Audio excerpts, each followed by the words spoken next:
Yo,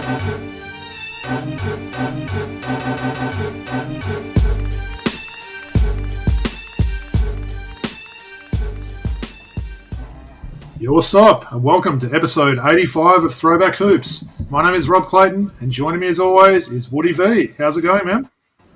Good, Robbie. Tough week for the Aussies, but always good to be back here on the mic with you, brother. Definitely. It felt like this time last week I was, hanging and wearing Boomers jerseys and things felt a bit better. But, yeah, we'll certainly have a bit of a chat about that. And, yeah, great to be with you as well. So, before we get into it, just a reminder where to find us. Of course, we're on YouTube and where all podcasts are found. Please make sure you like, rate, and subscribe. So, as we do every week, we've got a couple of interesting jerseys. I'm actually kind of shocked/impressed with the one you're wearing today. That's, I guess you've seen me wear the odd Kings jersey and you're kind of repaying the favour. But, yeah, why don't you take us away and tell us what you're rocking today? Hey, this is the only time you'll ever see me wearing a Wildcats jersey, nice. Bro.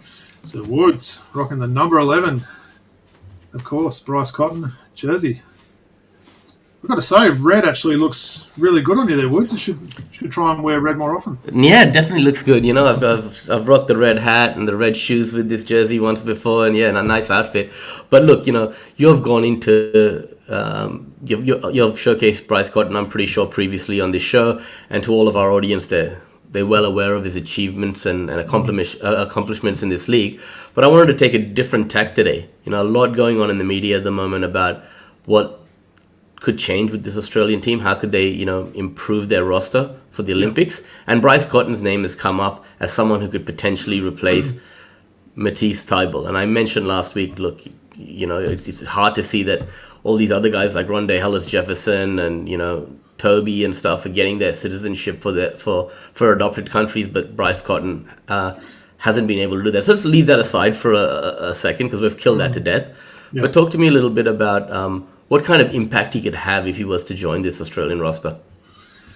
Look, I definitely think he would make an impact. He's someone that's such a dynamic offensive player. I do think there could be a little bit of a crossover with him and Paddy Mills, just with the size and potentially style of play. But I think we really struggled from 3-point line, didn't we, in that World Cup? That was pretty evident. I think we only had a couple of guys in the top 100, which was a bit of a shock there. And I do feel like we had a lot of similar type players, whether it's the Thybulle or Daniels and those sort of guys. So I definitely think he would make a difference. But honestly, I'm not even really thinking about it these days. It feels like we've been wanting him to sort of get this citizenship. Wildcats fans and just fans of the NBL in general, we think he could really help our country. But obviously, red tape and a few other things have gone on over the years, and I don't think it's likely. But yeah, it's a fun story to think about, I guess. So going back generations, we talk about guys like Mark Davis, Ricky Grace, Leonard Copeland, Donnell Mee. They're all able to, Leroy Loggins, James Crawford, they're all able to get their citizenship very quickly and represent the national team. What's going on here? Why has it taken so long? It's pretty crazy, isn't it? I can't help but think maybe Basketball Australia don't want him in there, because I think maybe with some, they may have been able to make it happen if they really wanted to get him on the team. I know he's a little bit older now, but I do think he could have really helped this team and provided a difference for them. So, yeah, I wish I had the answer, Woods, and I wish they do it personally, so the Wildcats can get another import each year as well. Because what's his 8th season now as an import, which is pretty crazy given how settled he is as an Aussie. He's got a kid, he's got a long time partner that's Australian and everything. So yeah, it does seem really strange, and I wish they'd make things change and give him what he wants to be an Australian. Let's make him an Aussie. We see people come here from various countries, whether it will be refugees or other sort of countries like that, and they seem to get made citizenship straight away. So what more has this guy got to do? So. No, I agree with you. Yeah. Nice. Well, very, very impressed to see you wearing a Wildcats jersey. Is that when you're going to wear that when we go to the Wildcats Kings game this year or not? Don't push it, man. Don't push it. All right. I'll just make the most of it today, and I'll maybe take a bit of a frame of this picture here. So I thought I'd go a little bit of a different angle today. As I said, I'm not hanging a Boomers jersey this week. I'm hanging a Dream Team jersey, well, Dream Team 2 as it is. So today, Woods, I'm doing the double of someone that I know you're a big fan of, and it's the Grant Hill double. So a bit of a blast from the past there. So today hanging is his USA 96 Olympic team jersey. So the team known as Dream Team 2. Dominic was a part of that team, which I was a big fan of there. So I'll just stand up and show you the one I'm wearing today. It's a bit of a polarising jersey, this one. I think people either like it or they absolutely hate it. So maybe you can give me your thoughts on the jersey, and then I'll talk a little bit about Mr. Hill. So Robbie's wearing the, I think, 96, 97 Pistons Grant Hill jersey with the logo on the front. Robbie, I was just mentioning that's what, 96 era maybe? Yeah, it's probably about right. Certainly the mid sort of 90s one. What's your thoughts before I talk about him and the actual style of the jersey? Yeah, it's interesting, isn't it? Yeah, I don't mind. It's a cool colour. Yeah, I've actually got the reverse one. I've got a Jerry Stackhouse one, the home jersey, so where it's more white with these sort of colours like that. But yeah, I don't mind it. So, look, just a little bit on Mr. Hill there, Woods. So, he was basically taken at pick 3 by Detroit in the 94 draft out of Duke. Went on to play with Detroit, Orlando, Phoenix, and the Clippers. Had a great 19-year career, which is amazing it got that long, but it was sadly impacted by a serious ankle injury. Still managed to have a resume as long as your arm, though, Woods. 7-time All-Star, 5 All-NBA teams, including a first team in 97. Of course, he was the co-rookie of the year in 95. Also had a number of college awards as well as NCAA titles in 91 and 92. So he's a Hall of Famer, and of course won the Olympic gold wearing that jersey behind me in 96. So post-career, he's remained in the game, and the now 50-year-old Grant Hill is a part of the ownership group of our Atlanta Hawks. So I thought that was a little bit topical to bring that one up. So what are your memories of Mr. Hill, Woods, of course, apart from him drinking Sprite? Well, he's married to Tamia, who's one of my favorite R&B artists. Actually, my cousin's going to be performing a Tamia song at my 40th birthday party later this month. So I remember that. Sprite too, so that's probably yeah, of course. I love both. I love Sprite. I used to have a shirt, Grant Hill drinks Sprite. Well, I remember the talk about him. He was that guy to take, the brand of the NBA to the next level as Jordan was leaving the game, right? Yeah. You obviously remember that great Duke team with Bobby Hurley, himself, Christian Laettner. And I just remember he's a Swiss Army knife. He could do a little bit of everything on the court. The comparisons for me were more with a Scottie Pippen than a Michael Jordan, right? Because he had that similar type of game, similar sort of frame. Kind of had a similar looking shot, actually, now I think about it.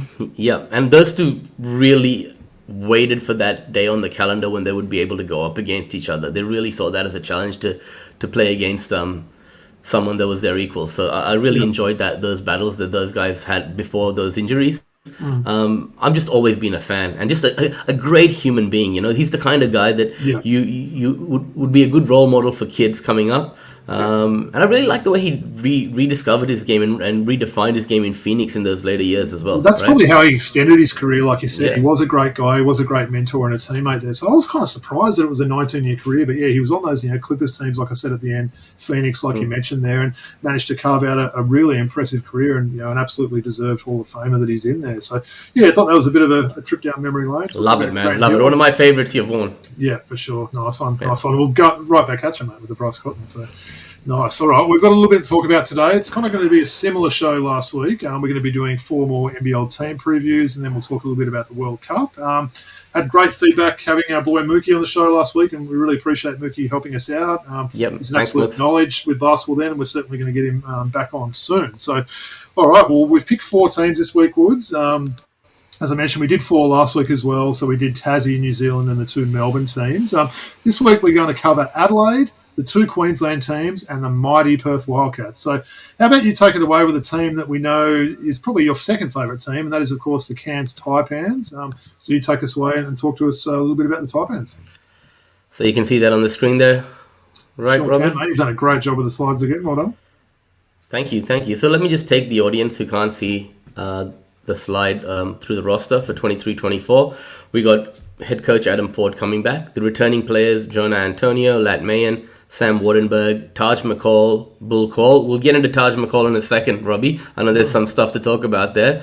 Coming into the team, Adolka Gak from Illawarra, Sam Menenga from Davidson College, USA, Taron Armstrong, California Baptist, USA, Bobby Clintman, the next star, Patrick Miller, well-traveled import, friends with Taj McCall, Lachlan Anderson from the Cairns Marlins, Joshua Roberts, first year out of college from Manhattan College, Alex Madronia, who's actually bounced around a little bit, and he finds himself in a development player role here, and Kian Dennis from the Southern District Spartans. As the depth chart looks, you've got Armstrong, McCall, Bull Call, Sam Wardenberg, Sam Menenga, and off the bench you've got Patrick Miller, Jonah Antonio, Lat Mayen, Bobby Clintman, and Josh Roberts. So I guess very young team, isn't it, Woods? Very young team, and Cairns is that development squad that in the past has been able to make the most of some young guys, and let's start with Sam Menenga. He's a fellow New Zealander, much like Sam Wardenberg last year. He had a great college career, and he comes in with the hope of having that kind of impact that Sam Wardenberg had in his first year. Let's move our attention to Bull Cole. I mean, it's very easy for Bull Cole on the back. He's a guy who can shoot threes and defend.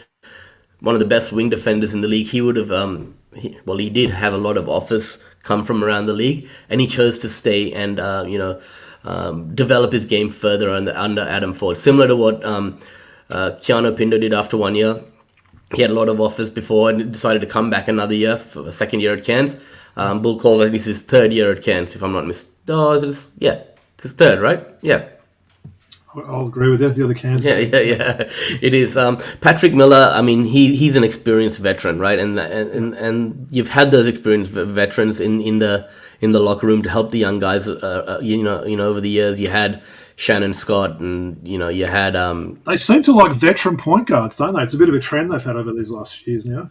Yeah. So Patrick Miller is going to bring that veteran leadership, as you mentioned, and he has a previous relationship there with Taj McCall, so he's going to have an impact there. Import big Joshua Roberts. He's big. This kid, man, his first year coming out of Manhattan College, I think it was, and he's 12 and 10, 2 blocks. So this is kind of like a Cam Oliver type of guy that they just found, and they're able to bring in guys who can have an impact right away. So I think this is going to be the trend with the Cairns team. They're going to have a lot of turnover, and guys are going to play themselves out of Cairns by fielding more lucrative offers elsewhere. But you saw the impact they made last year. No one gave them a chance, and they were like, look, a stone's throw away from making the NBL finals. So I guess maybe I'll throw to you, man. Let's just start off with Taron Armstrong. Yeah. What kind of impact is he going to have? Firstly, I was going to say was if this team was out in America, probably half of them wouldn't be able to buy a drink in a bar, I think. So a lot of them seem to be around that sort of, early 20s sort of age there. Yeah. Well, look, I think, like you mentioned Armstrong there. I think he was a big signing there. And quite a few of these guys, you mentioned Menenga, Taron Armstrong, these were teams that players, a lot of teams were after there. And I think it's seeing, the development that Cairns and Adam Ford have had with some of these younger guys, especially guys straight out of college, I think has been a big attraction for some of these guys to go there. So, obviously Menenga coming out of Davidson College. I think there's a pretty decent guy that came out of there a few years ago from memory, shooting threes everywhere. It's Steph Curry. So look, I like what they've done with the youngsters on this team. And we'll probably talk a little bit more about our predictions. I'm not that high on them. I just think they've probably lost a little bit of overall talent. When you think of guys like DJ Hogan and Keanu Pinder, that's two massive outs there. I mean, they're probably Shannon Scott. Yeah, I mean, but you look at Pinder and DJ Hogan, they're arguably top 10 players in the whole league. So to lose those both in the off season, I think they have recovered pretty well, albeit with a lot of young guys there. I think Patrick Miller, for me, he could be the one that kind of makes or breaks how they go. Like you said, he is a journeyman there. If he comes in and really plays that position well, that could be good. You did mention about Taj McCall earlier, Woods. Is there something we need to know about him? Yeah, so Taj McCall, news has come through that he failed a drug test late last year for marijuana, and he's going to be out for the first month of the season, right? What are your thoughts on that? I mean, it's a stressful job to be a professional athlete, right? And as long as these guys aren't coming high to the game, you'd rather them go home and potentially relax. It's an interesting smoking some weed than drinking alcohol out in the nightclub, getting into fights and things, right? Like it's probably not doing that stereotype of someone with like dreadlocks or whatever, his hair like that good with what he's got charged with. Yeah, I think you're right. It's a strange one. I think it only got released like in the last week or so I'm not quite sure why that took so long to come out there. And it seems like it was sort of buried in the headlines there. So a little bit strange. I agree. I mean, probably if he was in America, he'd be able to do that. I don't think they test for those sort of things in the NBA or the G League, as far as I know. But yeah, that will be a bit of a loss for them. So did you say it's a month that he's out? Or?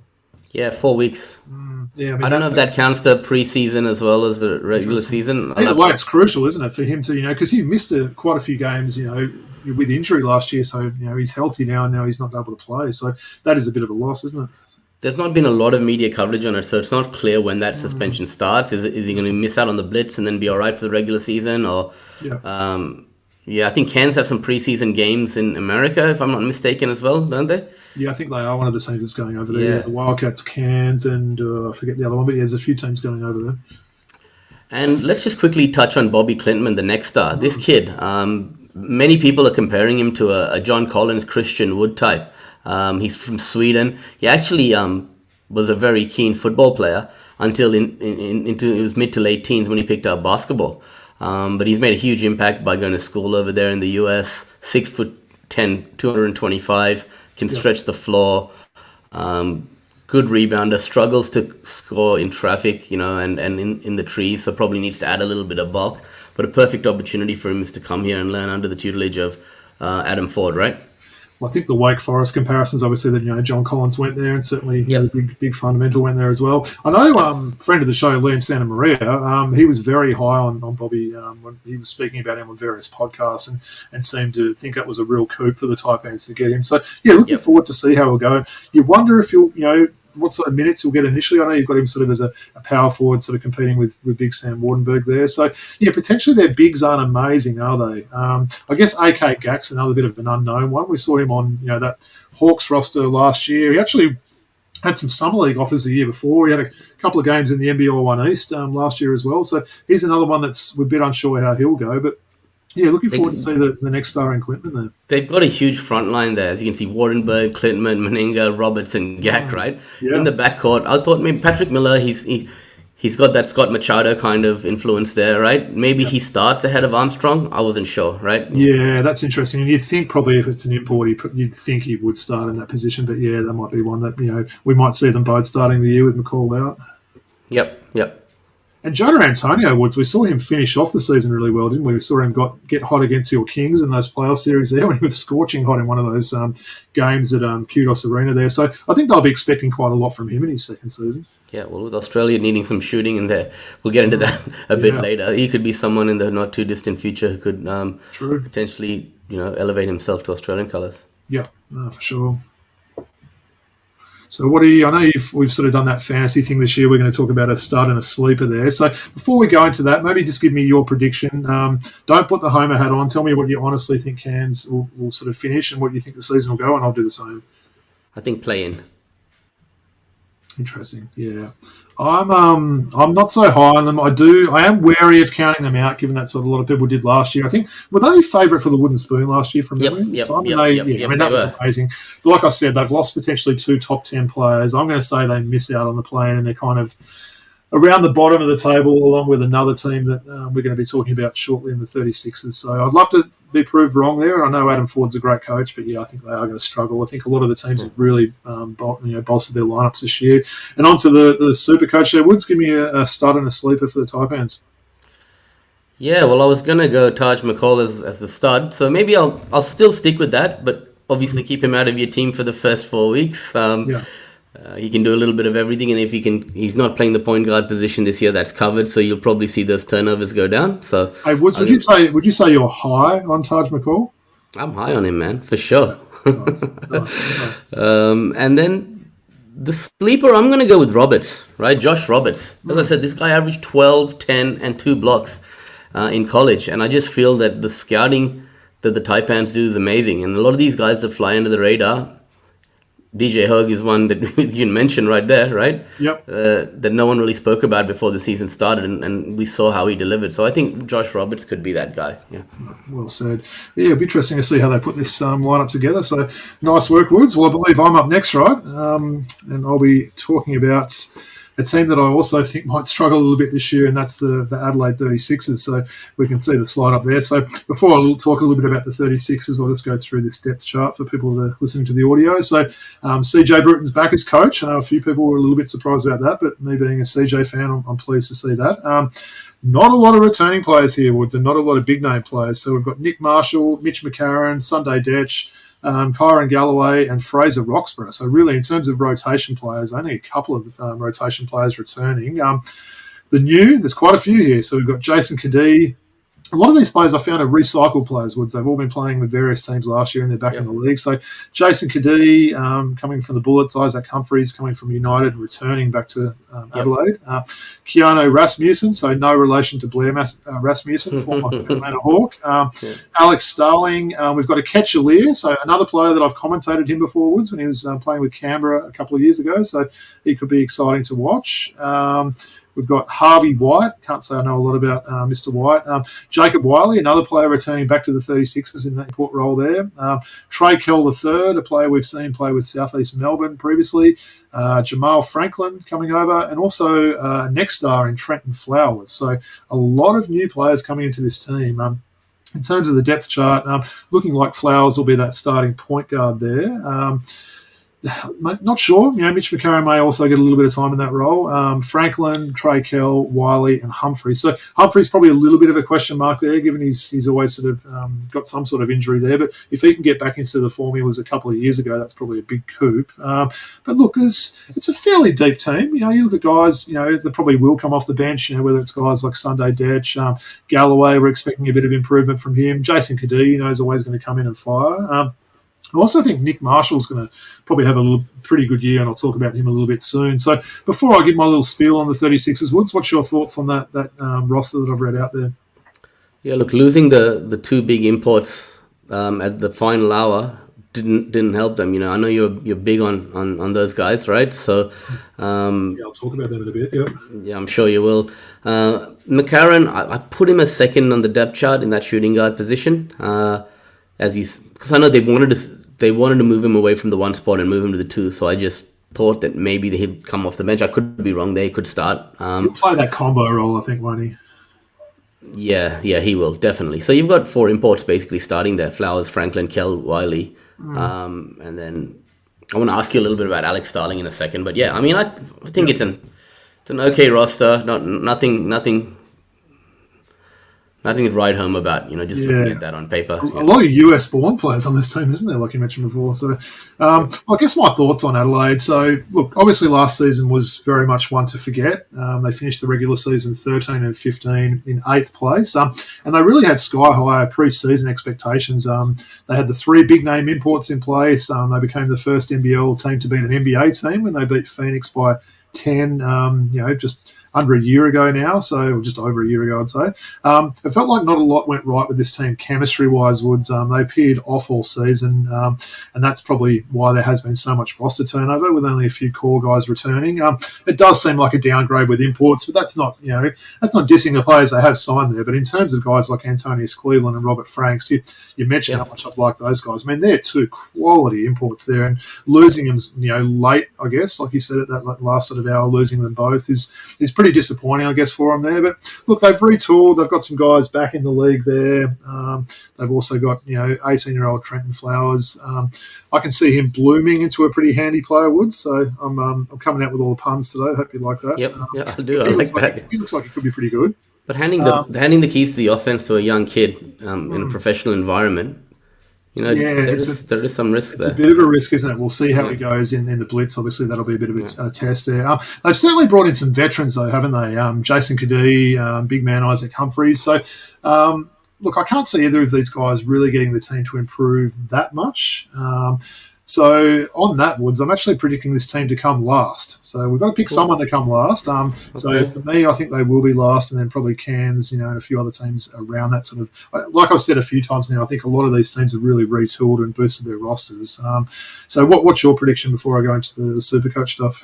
I would say they'll be just outside the top 6, right? I've got a few teams worse than 7th or 8th, I would say. Obviously, if Isaac Humphries can somehow find the form that he had in his initial stint at Adelaide and stay healthy, the team could do a lot better than we think, right? Yeah, true.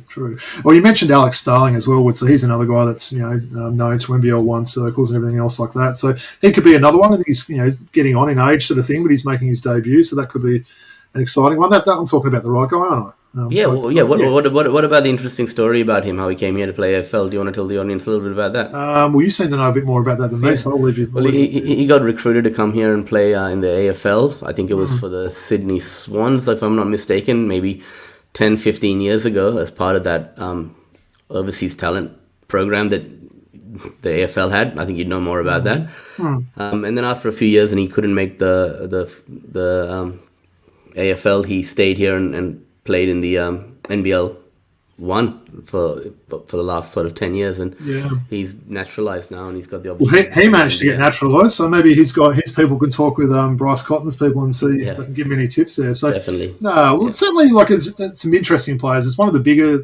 turnovers we've seen. I mean, in terms of really important players there, it's really only McCarron and Sunday Detch have returned. So it might take them a little time to find their feet there. Look, onto that super coach stuff there, Woods. I'm going to go with Jacob Wiley for the stud. He's a known quality in the NBL. Yeah, I think he could come out and they'll give him the keys for this team and let him sort of put up a lot of the offensive numbers there. So I think he could be all right.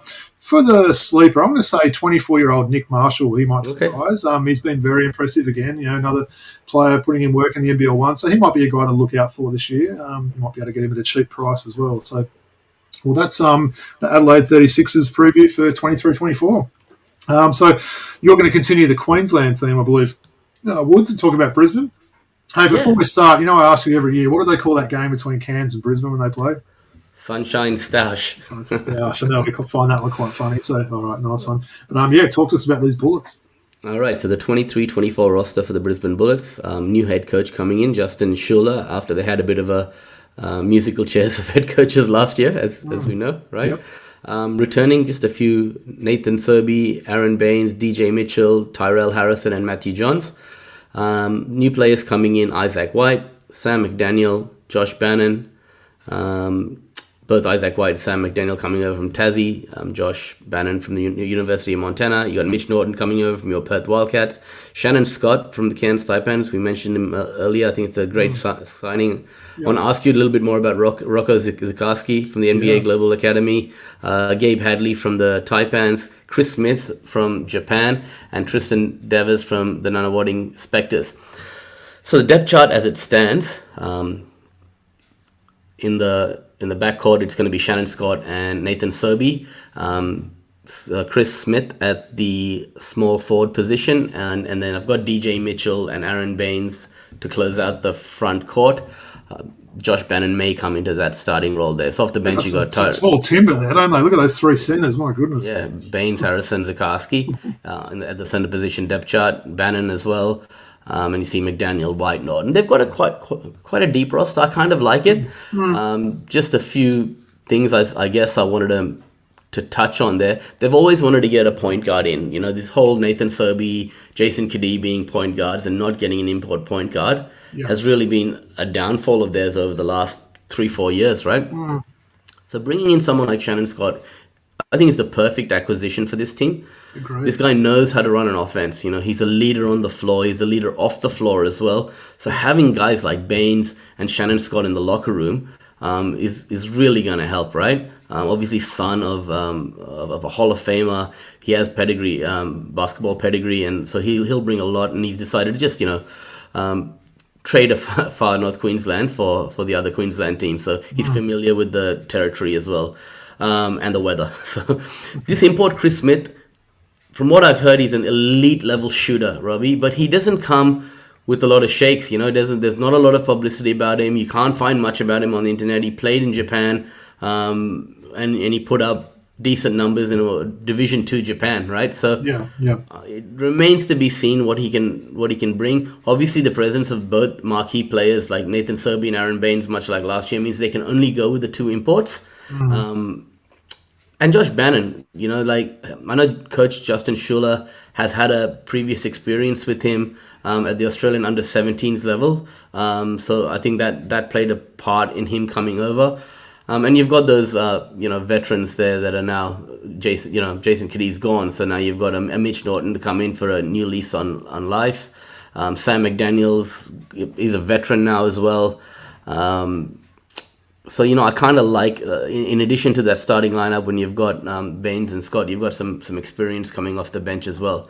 But maybe I'll throw over to you and tell us a little bit about Rocco Zikarsky and what kind of player he's going to be. Yeah, well, before I talk about Rocco, I'm not minding this roster, Woods. I've got to say, I think of the three we've spoken about so far, I'm probably more up on this team than I am for Cairns and Adelaide. So still might not be enough to make the play in. But I like what they've done here. They've got some pretty good Aussie talent, don't they? Like we said, a big three-headed monster combination. Look, in terms of young Rocco Zikarsky, of course, we saw him playing with COE last year in the NBL 1 East. I'm really excited to see how he's going to go. I think if he has a pretty good year, he could be a sneaky chance of going to Paris next year for the Olympics. I think he's that good. That's a stretch. That is a stretch, man. Hey, what was the, apart from our shooting in Japan, what was the problems there? We weren't big enough against some of these teams. And, you see some of these big teams in the world stage there. He's a guy I think can come in and just, you talk about giving someone that player as a role type thing, like for Chris Golding. Why not someone like Rocco? You bring him on there, let him block some shots, change some shots there. Obviously, we'll see how his development goes. But I think it's going to be great with him playing alongside Big Bainesy there. So a great player to learn off there. Bainesy's done it all. He's an NBA champion. He's been there and done that. So I think it's I'm really excited to see Zikarsky and Ben Henschel actually both, and your boy Alex Tui. So all three of those guys that were with COE last year. I'm really looking forward to see how they'll go. Not minding his team. And I really agree with what you said about the Shannon Scott thing, allowing Sobey to go to that, probably more natural shooting guard position for him. Because last year he frustrated me a little bit. He's, obviously I've made sort of a few jokes in the past. He does seem to, chat with the refs quite a lot, I've noticed there. And, didn't sort of do himself any favours, I think, with some of those 50-50 calls. But I think you put him in that position, let him shoot, let a guy set him up, and someone like Shannon Scott. So, don't mind what they've done at all.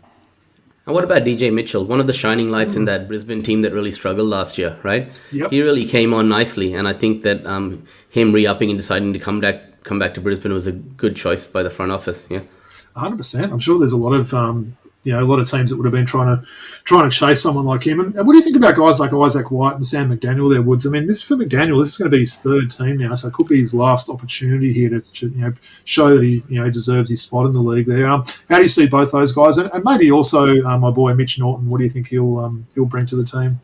I think McDaniel's probably not on last chance salon. He's had a pretty good career. Tasmania wasn't a great fit for him. He couldn't stay healthy, but he was a starter on that Melbourne United team, right, that won the championship. So I think back a few years though now, isn't it? Yeah, it is. I like his game a lot, right? And he did represent Australia at the Asia Cup last year. So I think he's still held in high regard, and I think I like a new beginning for him. Yeah. Isaac White, I've always been a fan of his, and he just hasn't found the right fit. So once again, hopefully it's a good opportunity for him. Mitch Norton, experience. I think he was really on the wane. I thought that his career would be winding down to an end, but he comes back home to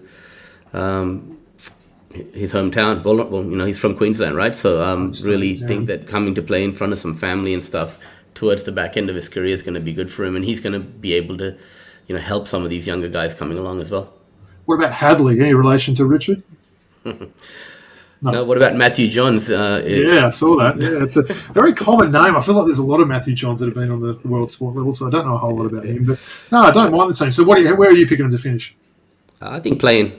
Yeah, I'll say playing or maybe just out of it. But I think they'll be a team that maybe surprises a few people this year. And what about your super coach, Star and Stud, or Stud and Sleeper, I should say? Yeah. As much as I don't like him, right? He had a really down season last year. I think he'll have a point to prove moving to the 2 spot. So I think Nathan Sobey, I'd keep him as your stud. As your sleeper, man, I don't think if Zikarsky's going to play enough minutes to be that sleeper. So I'm probably going to go with...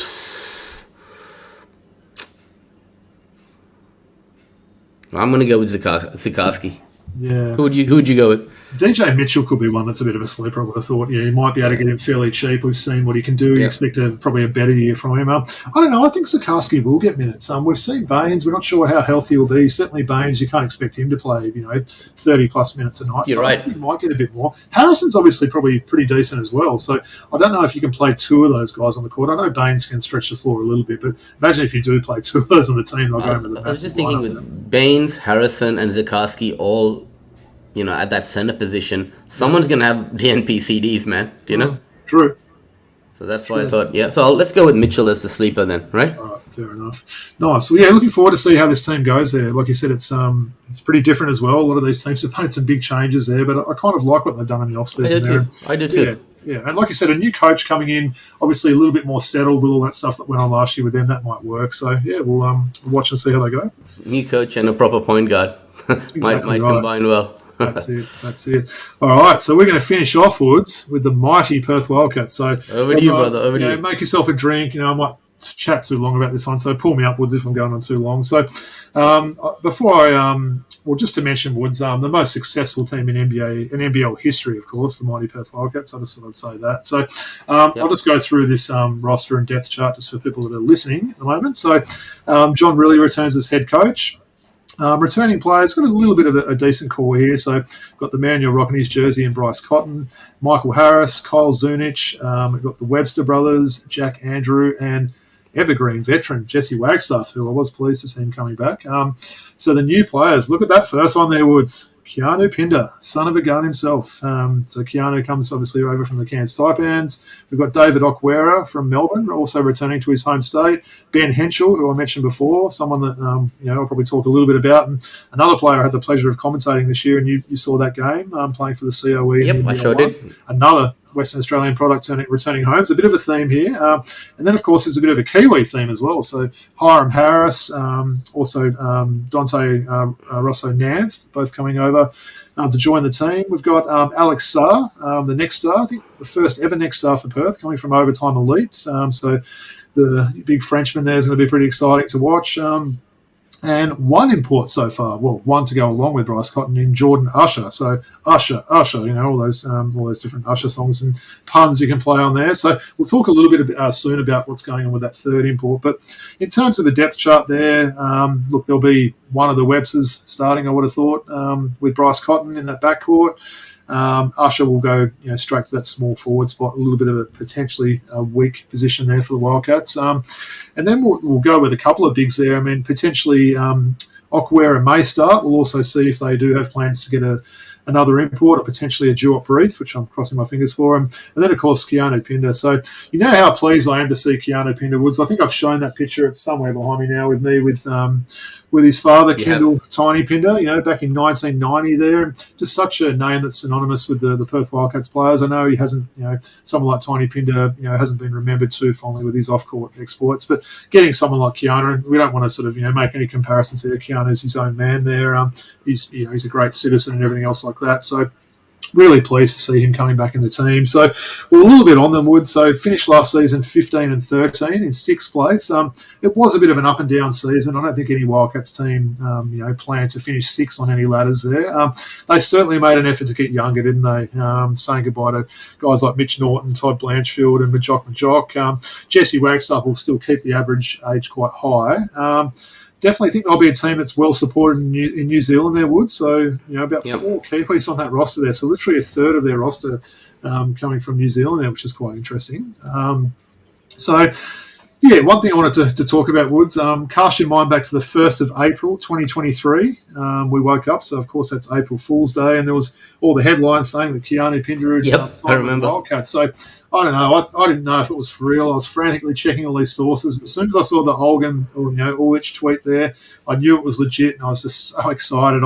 I thought it was going to be a team like Sydney or Melbourne that potentially got him, but I was just so pleased to see him coming back there. I know he's a guy that you absolutely love. I've also got a lot of love for him too. That could be another Wildcats jersey you get, right? Because I think 100%, man. Actually, his Cairns ones. I will be getting another Wildcats jersey. So. I think they might have a bit of maybe an alternate black one this year, which looks pretty cool. Black with a bit of red on definitely the don't want to get another red one. So red one. So definitely wasn't an April Fool's joke. I think it was probably the biggest free agent signing for any team this offseason. It's really given Wildcats high hopes again. Also, I think getting the first next star was a really big move for the Wildcats. Young Frenchman Alex Sarr looks like an intriguing prospect. I think he could come on and really impact the game defensively. And as I mentioned before, really excited to see local product Ben Henschel after he absolutely dominated the NBL 1 East. He's good, isn't he, Woods? We saw him play that day. He's definitely a lot bigger than you think he is. He's got some athleticism. He can certainly shoot the ball. I think getting him in that Wildcat system, and not even coming in as a DP player, coming in as a full roster player there, which is really impressive there. So hopefully he'll get some minutes. Bit of a, I guess, career crossroads season for Kyle Zernich there. So I think Hench will almost be fighting for him to get minutes in that backcourt there. Look, in terms of some predictions, I think they'll definitely be a top 6 team, of course. I'd say, and I'm probably being pretty honest here, Woods, I'd say likely around that 4 to 5 spot. I'd love to put my Homer hat on and say, oh, no, we're going all the way, or, we're going to be top 4. But I just like what some of those other teams have done. I've mentioned, the Kings, United, and also mentioned the Phoenix last week. I know we differed a little bit on them, but I really like that team. We know the Hawks are much deeper and got a loaded roster. So I'd say around 4th or 5th, but probably a little bit of an asterisk on that, Woods, because I did mention there's only 2 imports on that team. So they do have one roster spot free. Not quite sure what's going on with that one, given we are recording on the 6th of September. I don't know what they're doing here. Duop Reith is a name that has been mentioned with them, another local product there from Perth. As far as I know, he hasn't got any NBA offers yet. He seemed like he was close to that after his summer league appearance. Thought he was pretty good in the World Cup. Probably should have got some more minutes there. So I wonder if they're maybe trying to see if they can get him on board. If not, I'm sure they may go out and probably look for another, 3-4 type import there. And I'd say at this time of year, you probably can't be too choosy. They could even potentially save a little bit of money and get someone like, Devondrick Walker, who's, best mates with Bryce Cotton and has been dominating that NBL 1 West for a couple of years there. So I guess watch this space. The Blitz is about a week and a half away, I think, up in the Gold Coast. So we'll see if they do bring in someone before then. I'm sort of refreshing the, the various websites every morning, Woods, to see if there's any Duop Reith news. I'm a big fan of that guy. I think if we did get someone like Reith, I'd automatically put them into a top 4 contender there. But what's your thoughts on where they might finish this year? Yeah, look, I've got him as 4th. What do you think about both the Webster boys coming back? Was that the correct decision? Well, look, I'm a big Corey Webster fan, so I'm definitely pleased about that. I think he had a really good year last year. Maybe he was a little bit under the radar. Ty Webster, look, I'm still a little bit reserved on him, to be honest. He obviously came in late in the season. I think we might have seen his first game, when they played against the Kings. We saw that live. Thought he did some okay stuff. I think he can be a little bit turnover prone at times. The jury's maybe still a little bit out on how he plays alongside his brother. But look, they both count as local players, obviously, as Kiwis there. So I'm not disappointed to see him come in. I think if it was coming down between him and Mitch Norton or someone like that, you would take Webster there. But yeah, I think having that full pre-season under his belt may help him as well. But you're not as high on Webster then, obviously? Or? No, I thought Corey should come back. I wasn't sure about Ty Webster coming back. Yeah. We'll see how that plays out. I think it's very important that they do get a quality 4. I mean, a Duop Reith would be a third import. He would be a marquee player, right? So and with Jordan Usher, he's a bit untested. Yeah, I'm a little bit unsure about him. He seems like he's a bit of a 3-and-D type player at that 3 position there, so which might be okay. We do have a little bit of firepower. We've got guys like Pinder and Cotton who could potentially average 35 between them there. So having someone like that, Okwera is another one, Woods. I know we probably weren't that high on the signing there. I think it's not a bad one there. He's still very young, quite a raw player, someone that can stretch the floor, I think, which is important. I mean, a little bit. Getting a big that can shoot a little bit like that there. So we'll see how he goes in a new system there, playing for Coach John Riley. I saw John Riley's son has been practicing with the team on one of the sites the other day. I think might be going over to college next year and that, so that might be a name to watch out for in a few years. The other one is Hiram Harris as well. It's coming over from Adelaide. Big fan. I think he's probably got a decent year in front of him as well. Maybe he wasn't utilised enough in Adelaide there. So, I'm pretty optimistic. I like some of the moves. I'm just waiting to hear with this last spot to see what's going on there. But, look, in terms of the Supercoach stuff, obviously, for the stud, you've got to say Bryce Cotton, probably with a slight dash. Of course. Given the way, I'm not sure if Supercoach is going to score the same way as Dream Team, though, Woods, because we know Dream Team seem very much geared around to the big guys in that thing. We've sort of mentioned that before, so I'll be interested and probably need to do a bit of research how the stats will count there. But yeah, you probably can't go wrong with either Bryce or Pinder in that position. And for the sleeper, I'll come in and say Ben Henschel. I think if he can get some big minutes, on a pretty guard-heavy team, he could put up some numbers there. He's a good scorer, good facilitator as well, and can certainly rebound for his size as well. So, yeah, really looking forward to it. I'm getting excited even just reading this now, Wood. So looking forward for the season to start. I know Perth are off soon to Vegas, and they've got a few games over in America. So interesting to see how they go there. And maybe that's the plan. If they can't get someone like Duop, they'll try and find someone when they're over there and try and work it out that way. So, yeah.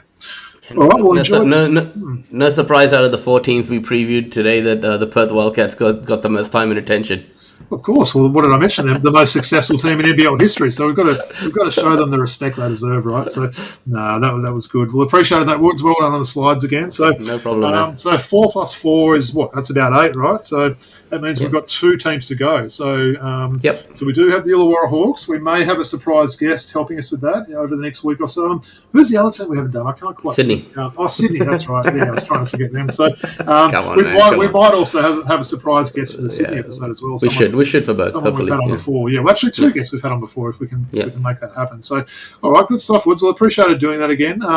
Look, we'll do a little bit of a post-mortem on the World Cup. We are conscious of time. I believe you've got a classic pack for us again after that. So, yeah, man, it's fine. We haven't been on for a while. We did 4 teams today, so it's all good. Yeah, for sure. Well, yeah, I thought we'd have to talk a little bit about the World Cup. So, as I mentioned, it's Wednesday, the 6th of September at the time of recording. Maybe we need to play some slow, sad music now, Woods. It was pretty disappointing, wasn't it, to watch that loss to Slovenia. Of course, we missed out on the quarterfinals. Why don't you talk to me about what you think went wrong, not only in this game, but why the 3rd seed Boomers were not good enough to make the final 8 with them ending with a 3-2 record? Yeah. I won't speak about each game individually, but just on a whole, I think when you talk about this roster composition, I didn't like it that much from the start.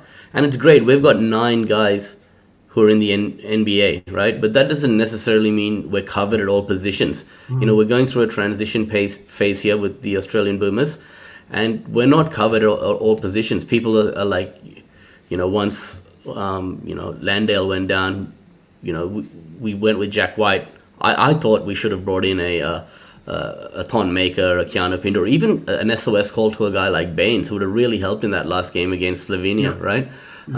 But we don't have that much depth at that, center position. You think about it, right? After Duop and Landale, the cupboard is a bit bare. And you talk about shooters. Chris Golding didn't play. I mean, he was picked and he didn't play. I know he can't really guard, and Australia's defense wasn't great during the World Cup. But even if you look down that, who do you call out to come? Chris Golding got 2 points in 5 games, so he didn't even hit a 3, did he? And no fault on his part. He barely played there. But he brought in this guy as a so-called shooter and that specialist player. He didn't even make a 3 the whole tournament. So it was a bit disappointing, wasn't it? Yeah. I've heard a lot of people say we needed more shooting on this roster. If Chris Golding was picked, why didn't he play? But then you look at a guy like, Paddy Mills isn't as consistent as he was a few years ago. I know you might speak about Joe Ingles, and his ability to shoot the 3 has waned, obviously, at the FIBA level, right? And then you think about a guy like Ryan Burkhoff, who would have helped, whose career came to an end very abruptly due to injuries. And then you look, the cupboard is bare. Then you got to look at Reece Vague, you got to look at DJ Vasiljevic. There's not much coming through the ranks there. So we're not covered at every position, is what I'm saying. As you said earlier in the show, you've got those wing guys, at the point guard position, we've got, Giddy, Exum, Daniels, etc. But when you talk to me a little bit about Matisse Thybulle there, Woods, because we saw him in those warm-up games in Melbourne. He was shooting the hell out of the ball there. It was looking like he's really going to be that 3-and-D player. He was basically non-existent in that World Cup, wasn't he? His shooting was off. Didn't seem to have that impact on the defensive end that he's had in the past. What were your thoughts on his campaign? Yeah, I mean, sometimes you have a bad run of form. I'll forgive him because he was so instrumental in that World Cup, bronze medal push that we made, Olympic, right? Olympic bronze medal that we won. Yeah. And I think that unless you can get Cotton into the team, I would stick with him, and obviously I'm willing to let him have a pass on that, right? But I expected more from him, and I also expected him to potentially be used in different ways by the coaching staff, which he wasn't. Right? Well, that's probably 2 things we need to touch on. Firstly, Joe Ingles, you mentioned him before. He's already come out this week and said, you'd have to almost push him away to not have him on this team. So I think he definitely will be a part of that Paris team. I'm not totally against that, but I think his role's got to really change. I mean, I think the game, was it against Slovenia? He played 30 minutes and didn't score and didn't even have an assist in that game. I mean, you cannot play that guy this long. I think they almost need to swap his minutes with someone like Josh Green and get some more reps for Josh Green with that main starting lineup there. But I think Ingles really looked like he slowed down a little bit. I know you've probably said the same about Nick Kay. They are both favourites of Brian Goorjian. And while we're talking about Brian Goorjian, look, it's been a bit of a conversation, hasn't it, this week amongst all people? You've got the sort of the Goorjian detractors and also the people that are saying that, what are you talking about? It's Brian Goorjian sort of thing. For me, look, I don't want to take anything away from what the guy's done. He's been an amazing coach, but he's 70 now. He's definitely getting on a little bit in terms of age. I dare say he would have been one of the oldest coaches in that World Cup campaign there. I just think some of his rotations and maybe he's been a little bit slow making some moves. That's probably what I want to say there. So at times you could sort of say, why aren't they doing this? And then 3-4 minutes later, he then makes that move. And I just think in this, short sort of format there with the 5 games, it's just a couple of times he could have potentially made some quicker moves there. He's back in Paris. We've heard Basketball Australia come out and said he's absolutely the coach. And look, he's probably earned a little bit of currency there with getting that bronze medal. So no real complaints there. I don't know who else you'd bring in. A few people have said Trevor Gleeson. I don't know who else would be in contention there. I haven't really thought too hard about that. So, look, Ingles will be back and Goorjian will be back, so we've got to kind of deal with that there. It's probably more the roster, right? I think, and Goorjian did have a big say in that roster there. So I think they've got to get it right.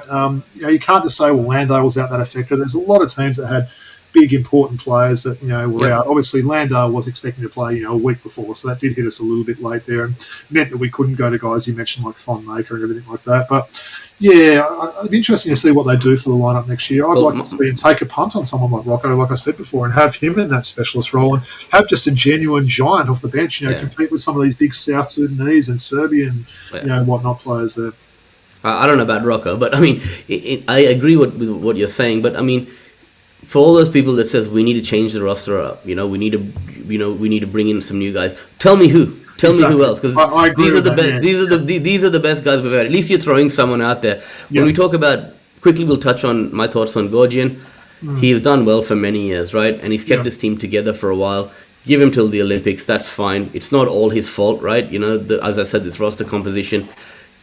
It was a hard sort of group for him to go further in the tournament with. I thought they'd make it to the top 8, however. And a guy like Joe Ingles, that's where I'll be a bit critical. He was just standing on the wing, catching the ball. Put him in the high pick and roll. We talked about this with Mookie the other week, right? Get Joe Reed to come and send him some high picks. Let him get creative in that pick and roll situation and be more of a ball handler, which is something that he didn't get the opportunity too much in the Olympics. So I think that's on Goorjian. And I would look at someone like a Matt Nielsen potentially to be our next coach. He could definitely be a good next coach, wouldn't he? I'd like to say. I think he'd relate pretty well with the players and stuff. So that is actually a good call. I don't know if Gleeson's someone that might rub a few people the wrong way. Yeah, good call with Matt Nielsen. I hadn't quite thought about him. So, well, look, as I mentioned, the time of recording, the quarterfinals have started. We saw the US just destroy Italy last night, and Serbia behind our boy Bogey really playing well against Lithuania. So Lithuania and Italy are out. 2 really good games tonight. So I'm glad we've recorded a little bit earlier tonight. So we've got Germany and Latvia as the first game, and then we've got the big game between Canada and Slovenia later on. So just quickly, who do you think is going to win those 2 games? Don't go too much into it. Who's going to win the 2 games? Germany. And I'm going to go Serbia. Serbia. Slovenia, man. The one thing I like about Canada playing against Luka, I mean, you've got Brooks and Lou Dort. I mean, those 2 are going to be playing tag team defense on Luka the whole game there. So looking forward to that. I feel like a lot of these Canada games haven't been on. I was absolutely shocked that Canada-Spain game wasn't on the other night. It's like I was looking at that game everywhere and it wasn't on, which was just crap there. But looking forward to that one. And there's still a big chance that it can be a Canada versus US gold medal game, which would be pretty exciting. But still, it's been an interesting World Cup. And if anyone would have said, that the quarterfinals, that France would be out, Australia would be out, Spain would be out, Argentina didn't even qualify. It's really wide open, isn't it? Yep. It's good to see teams like Germany, my boy DS17 having a great thing there when he's not barking at his coach. So I'd probably like to see them knock over Latvia tonight and get through to the semis. Yep, but, me too. Yeah, but for Germany and Slovenia. Yep, that's right. Yeah, and I'll say Germany and Canada for my 2 picks for those. So yeah, anyway, looking forward to that, Woods. It's been good to sort of get some basketball this time of year, and before we know it, I think the NBL is 20 odd days away, and the NBA is about a month and a half away. So it's starting to get very interesting there. So, all right, well, enjoyed that. So we're going to finish off the show again. I know it's your favourite part of the week with classic Definitely. packs. Enjoyed that upper deck pack last week. It was fun to do that with Mookie. But yeah, what do you got for us tonight? I've got one of my favourites of all time. We haven't done this pack in a while. I've got the 90-91 hoops. One of my all-time grey background. One of my all-time favourites, right? Nice. I think we've opened quite a few of these packs on the show before, but I found another one. I thought, man, I love these cards. So let's. I'm all for it. Yeah. Let's go with them. All right. Okay. We pulled his card before. He's a player agent now. Features heavily on The Last Dance. BJ Armstrong. He was a guard. Yeah. BJ Armstrong. Nice. Oh, the rookie card as well. Rookie card, yeah. I remember these ones well. I know I've got the set of these in one of these cupboards, but yeah, it was a nice set, those. Yep. Sacramento Kings, great musician as well. R.I.P. Raymond Tisdale. Rest in peace. Yeah, rest in Raymond peace. Tisdale. Love that old jersey as well. And going all right so far, Woods. Couple of quick answers for you. Well, we were just watching Winning Time. Everyone was just watching Winning Time, and we saw the introduction of Kurt Rambis into the show, right? Yep. For those who haven't watched it, watch Winning Time on Binge or on Foxtel. This man was very well known. Kurt Rambis was most well known for an incident which occurred with him and this Boston Celtics legend. I'm talking about? Oh, Larry Bird. No. Who did the coat hanger? Kevin McHale. Of course. Kevin McHale. Yeah, for those that don't know about that one, try and YouTube that one and Google that one. Yeah, it was a pretty brutal clothesline, wasn't it there? And I've got to say, loving Winning Time was. It's been pretty good. Oh, it's been amazing, man. Done a good job with it. Yeah. Okay, Sacramento Kings forward. Drafted by Houston in 1983. Ralph went Sampson? to Louisville. Never noticed. No, he was later. No, I don't know much more about this guy. I know who he was. I watched him play. Number 24. The only one I can think of 24 for Sacramento is Reggie Theus, so it sounds like... there was a player who played for Melbourne United, and he's been a journeyman around the NBA, and he was Jordan with the surname of this guy.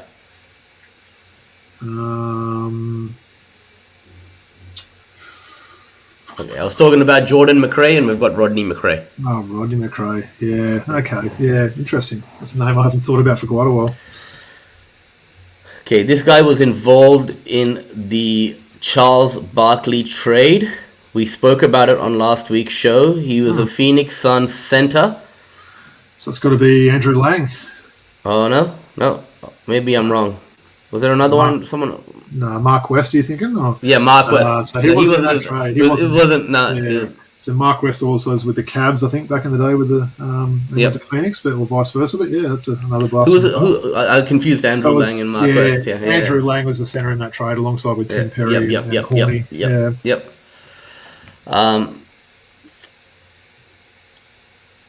Okay, with rest in peace to this center from the Portland Trailblazers, absolute legend, Kevin Duckworth. About to say, we've had that card as well. I was about to say he's posting up. Is that Vladdy Divats? Yep.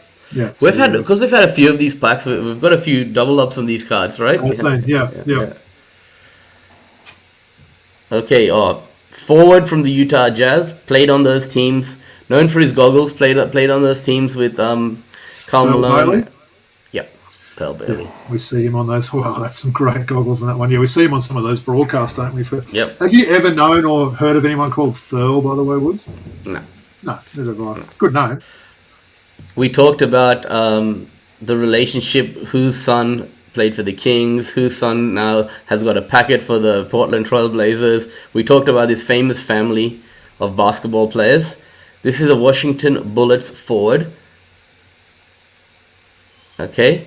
When we talked about our someone on the Portland Trailblazers roster who currently got paid a lot more than he deserves, whose brother played for the Sydney Kings. This is his father. So Harvey Grant. Harvey Grant. Yes. Nice. Wow. He was pretty solid, Harvey Grant. I know Horace Grant obviously got all the limelight there, but Harvey was solid. I was a big fan of this guy. New York Knicks guard coming off the bench. Could just give you some energy. Played pretty much all of his career at New York, I think, for the first 10 years anyway. His name is a palindrome. Palindrome is when both your first and last name start with the same letter, right? No, I thought a palindrome is when the name started and finished. So someone like Otto, for example. Oh yeah, that's a palindrome. Okay. Yeah. This is called alliteration, right? Oh, I don't know. You're losing me now. I don't know. So Nick's what number? Double T, number 6. Oh, played with the Bulls as well, right? Maybe afterwards. Oh yeah, he did play for the Bulls afterwards, like the 90s. Trent Tucker, yeah. Trent Tucker, yeah. Nice. Spent his first. Yeah, he was a pretty solid player. 8 or 9 seasons with. And Tucker's daughter's a memory, right, Woods? Yep. Oh, awesome, man. All-star card of the greatest player to ever live. Dominique? Michael Jordan. Yep. Have we pulled this one before? I don't think. Jordan, All-Star. That's probably worth a fair bit, I'd say. Woods, is that in pretty mint condition, that one? Yeah, it is in mint condition. We've pulled the Jordan card from this packet. Yeah. The Jordan original, and now we've got that. Yeah. Hey, you reckon that shot was going in or what? Of course it was. Okay. NBA All-Star for the Nuggets, played for the Suns as well for many years. Alex English? Had a lot of issues with drug abuse, but came out of it on the other end okay. This is one that I've given you this clue before, and you haven't been able to answer this guy. Answer with this guy. He was a bona fide multiple-time All-Star for Phoenix, then moved to Denver. He was never the same after his, issues with cocaine abuse. Doesn't say his number on here.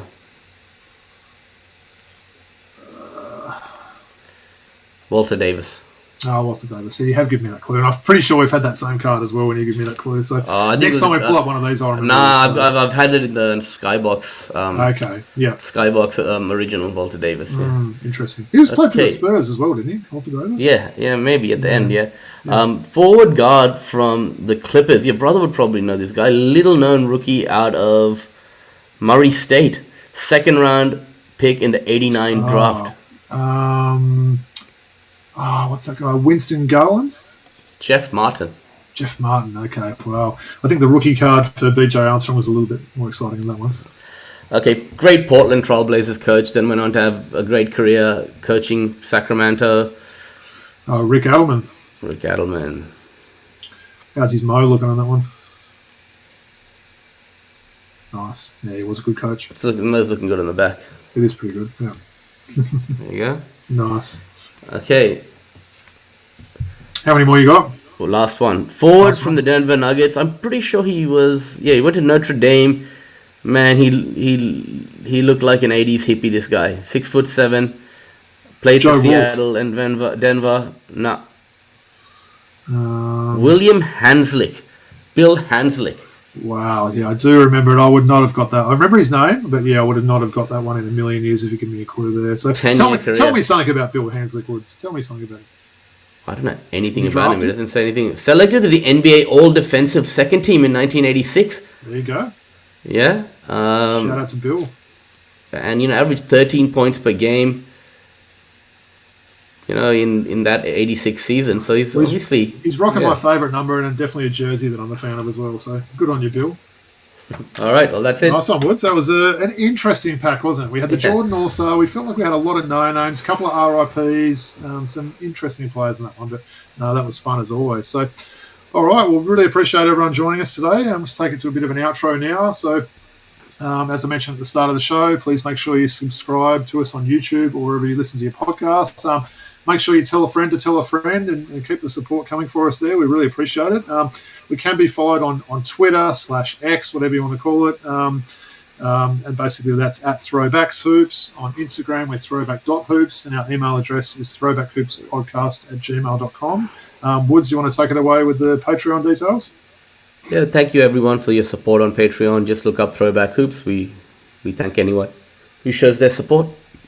Absolutely. For those that are wondering about that, it obviously does cost quite a bit to put these podcasts together. We've got podcatcher fees, we've got Adobe fees for all that amazing editing that I do. Well, I try and do each week. There's quite a lot of associated costs, but we really appreciate if anyone's able to contribute anything to that. We've got some big shows coming up. As we mentioned last week, we are back weekly now, so we're pleased to be back on that weekly basis. 2 more NBL previews to go. We'll also talk a little bit about how the World Cup ended up, some NBL Blitz previews, and like I said before, we know it'll be NBL and NBA season, so can't wait for that to happen now. Any final words from yourself, Woods, before we finish up? No, thanks to everyone for their ongoing support, and enjoy the games. Enjoy the rest of the games in the World Cup. Absolutely. Keep rocking that Wildcats jersey as well, Woods. I'm loving that. Nice one. I'll get a new one. No, sounds good. Well, get that pinned to one as soon as you can. Yep. So, all right, thanks again for everyone joining us. Big peace out from the Throwback Hoops crew, and we'll be back next week. Peace.